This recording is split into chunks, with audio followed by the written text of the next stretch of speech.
నమస్కారం నారాయణ గారు. నమస్కారం. సార్, సిపిఐలో చాలా పదవులు అలంకరించారు. ప్రధాన కార్యదర్శిగా కూడా చేశారు మీరు. మరి ఎన్టీ రామారావు గారి గురించి, అన్న ఎన్టీఆర్ ఛానల్ కాబట్టి ఎన్టీ రామారావు గారి గురించి మీకు ప్రత్యక్షంగా కానీ పరోక్షంగా కానీ ఆయనతో ఉన్న అనుబంధంగా చెప్పండి సార్. ఎన్టీ రామారావు గారు ఆయన కళామ తల్లికి పితామహుడుగా, నట సామ్రాట్గా మా పరిచయం, సినిమాలను చూసేవాళ్ళం. ఆనాడు అక్కడ నాగేశ్వర ఎన్టీ రామారావు సినిమా చూసేవాళ్ళం. అట్లా మాకు అందరికీ చిరపరిచితులుగానే ఉంటారు. రాజకీయ రంగ ప్రవేశం చేశారు. అప్పటికి నేను చిత్తూరు జిల్లా తిరుపతిలో పార్టీలో పనిచేస్తున్నా. సిపిఐలో యాక్టివ్గా ఉన్నాను. అప్పుడు నేను జిల్లా సెక్రటరీ కాదు, అయితే జిల్లాలో యాక్టివ్గా పనిచేస్తున్నాను. అప్పుడు ఆయన రాజకీయ రంగ ప్రవేశం చేశాడు.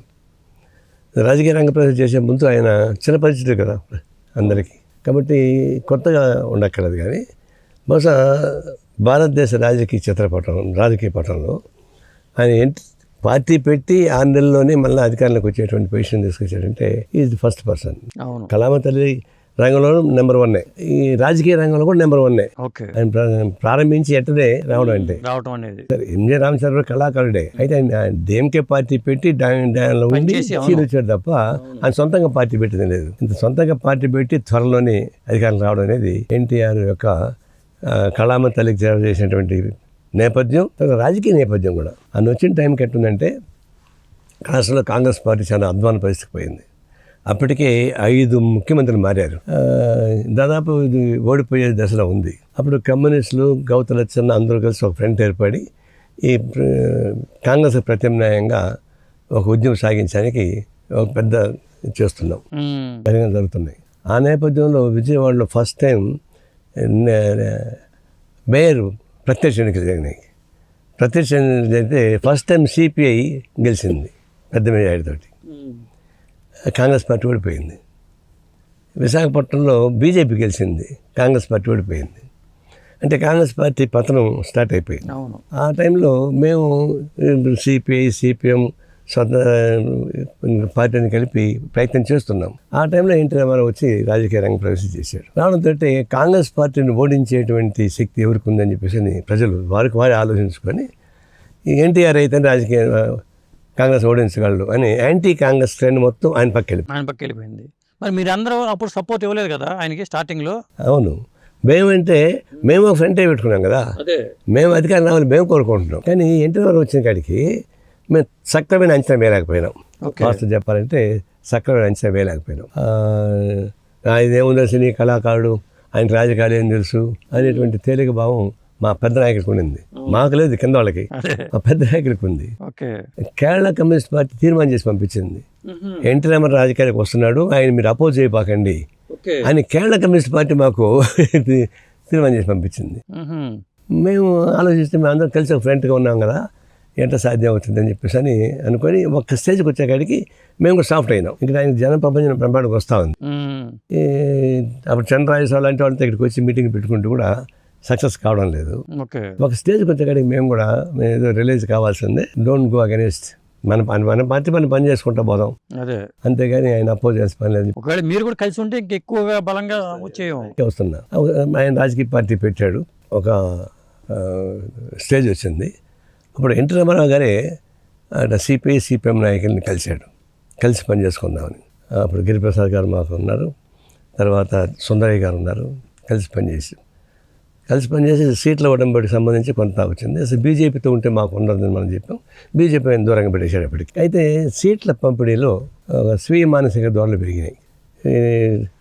సిపిఎం, సిపిఐ, గౌతులచ్చన్న అంతగా 90-80 సీట్లకు పైన దాకా అడుగుతున్నారు.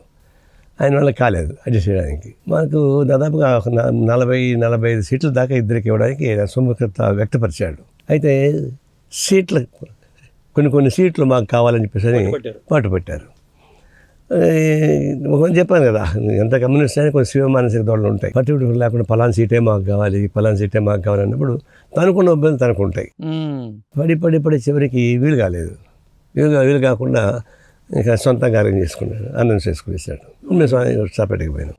అప్పుడు నాకు తెలిసి రామోజీరావు అడిగాడట, ఎందుకు ఫెయిల్ అయిపోయింది అని. అంటే వాళ్ళు ఇన్ని సీట్లు అడిగారు, ఈయన ఇన్ని సీట్లు సిద్ధపడ్డాడు, 1-2 సీట్ల కాడ ప్రాబ్లం వచ్చిందంటే అన్ని సీట్లు కమ్యూనిస్ట్కి ఇచ్చేస్తే ఇంక ఈయన పరిపాలన ఏముంటుంది మొత్తం వాళ్ళే పరిపాలిస్తారట అదే మరి అన్నాడట. మొత్తానికి ఆ ప్రపంచంలో మరి మొత్తం నష్టం వచ్చేసింది. మీకే నష్టం జరిగింది అక్కడ. బాగా జరిగింది. ఎందుకంటే నష్టం ఏంటంటే మా పార్టీలో ఉండేవాళ్ళు కూడా యాంటీ కాంగ్రెస్ వాళ్ళు ఉన్నారు. వాళ్ళకి ఇంక వీళ్ళు నమ్ముకుంటే కుదరని మా ఫాలోయింగ్ కూడా పోయింది, మేము బలహీనపడడానికి. అంతెందుకు మా ఇల్లు నాన్ పార్టీ, మా అన్నోళ్ళు బిజినెస్ చేసేవాళ్ళు, వ్యవసాయం చేసేవాళ్ళు, పార్టీ అంటే పడదు. నేను కమ్యూనిస్ట్ పార్టీ అని తెలిస్తే కూడా నాకు నన్ను ఆదరించేవాడు కాదు, వీడేదో లేబర్ పార్టీ వాడని. ఎన్టీ రామారావు రాగానే మా అన్న వాళ్ళంతా మంచి కట్అవుట్ డ్రెస్ వేసుకొని రంగప్రదర్శన చేశారు. వాళ్ళు సొంత డబ్బులు పెట్టుకొని జీబులు పెట్టుకొని ఇక హడావిడి చేస్తుండేవారు. దాన్ని బట్టి నాన్ పొలిటికల్గా ఉండేవాళ్ళందరూ కూడా పాలిటిక్స్లోకి వచ్చారు. అంతకుముందర రెడ్డిస్ ఎక్కువ పాలిటిక్స్ అజమాయిషి ఉండేది, కమ్మాస్ ఐసోలేటెడ్గా ఉండేవాళ్ళు. ఎన్టీ రామారావు వచ్చాక ఎన్మాస్ ఈ కమ్యూనిటీ మొత్తం కూడా అప్పుడు వాళ్ళేంటి వ్యాపారం, వ్యవసాయం, అంతకు మించి వాళ్ళు ఎక్కడికి పోయేవాళ్ళు కాదు. ఈయన రాగానే అంత రాజకీయ రంగం దిగారు, యాక్టివ్ అయ్యారు. Non political cadre becomes political active. Okay, example మా ఇల్లే, నేను తప్ప మా వాళ్ళందరూ అటే పోయారు. అండ్ దాన్ని బట్టి ఐ కెన్ అసిస్ట్. కాంగ్రెస్ పార్టీని ఓడించాలంటే ఈయన సరైనవాడు.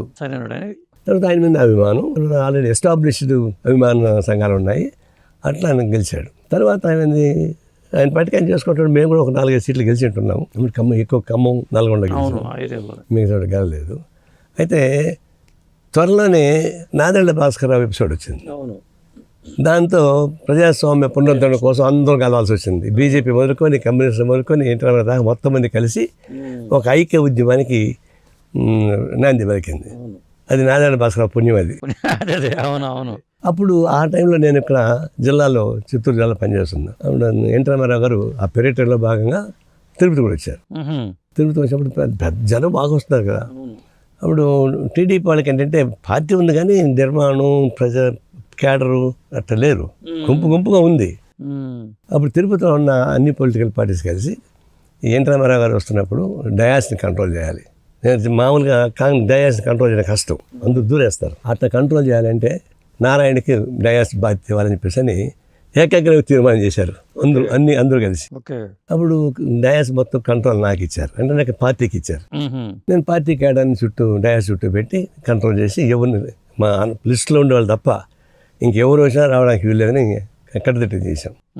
చేసినప్పుడు ఎన్టీ రామారావు గారికి కుడి భుజం పిఆర్ మోహన్ లాంటి వాడు వస్తారు కదా, నేను పోతాను లోపలికి అంటే మా వాళ్ళు ఒప్పుకోలేదు. ఆ కంట్రోల్ మొత్తం మాకిచ్చి మేము మీటింగ్ చేసాం. అప్పుడు ఎన్టీ రామారావు గారు నేను అనౌన్స్ చేశాను, ఆహ్వానించాను, నేనే షేక్ హ్యాండ్ వేసి డైరెక్ట్ కోసం పెట్టుకున్నాను. ప్రత్యక్షంగా నేను డైరెక్ట్గా అంటే అది కూడా ఎట్లా ఆ మీటింగ్ మొత్తం కండక్ట్ చేసే బాధ్యత తీసుకున్నాను, కంట్రోల్ చేసే బాధ్యత. అట్లా ఒక రాష్ట్ర మొత్తం పెద్ద వెలుగుగా వచ్చింది. తర్వాత మళ్ళీ 1985లో పొత్తుతోనే మీరు పనిచేసి ఇప్పుడు రిజిస్టర్ అయిన తర్వాత మళ్ళీ ఆయన చేశాడు, వెళ్ళినంత నేను చూడదలుచుకోలేదు, ఇది నాదెళ్ల భాష అంటే వాళ్ళు చూడాలంటే నాకు చదవదు, ఇక్కడ రద్దు చేసి పరిచాడు. చేసి మళ్ళీ ఎలక్షన్ పెట్టాడు. అప్పుడు మాకేమైంది, బీజేపీ ఉంటే మేము ఉండాలని, మేము ఉంటే బీజేపీ ఉండాలని అనుకుంటాం కదా. బట్ అందరం కలిసి పనిచేసాం. ఈ ప్రజాస్వామ్య పునరుద్ధరణ ఉద్యమంలో 4 రోజుల పాటు జరిగితే అన్నింటిలో కలిసి పనిచేసాం. అప్పుడు బీజేపీ వేరు, మేము వేరు అనేది వీలుగాల ఆ ఉద్యమం. అప్పుడు ఎన్టీ రామారావు చేసిన సరే మీకు వచ్చే చోట వాళ్ళకు ఉండదు, వాళ్ళకి మీకు ఉండదు, ఆ విధంగా వాళ్ళ పార్టీ వాళ్ళు చేసుకోండి అని ఒక కాంప్రమైజ్. రాజకీయ కాంప్రమైజ్ కాదు అది, అయినా తప్పదు, అప్పుడు విడిపోవడానికి వీల్లేదు. అట్లా మేము మళ్ళీ టీడీపీతో కలిసి పనిచేసాం.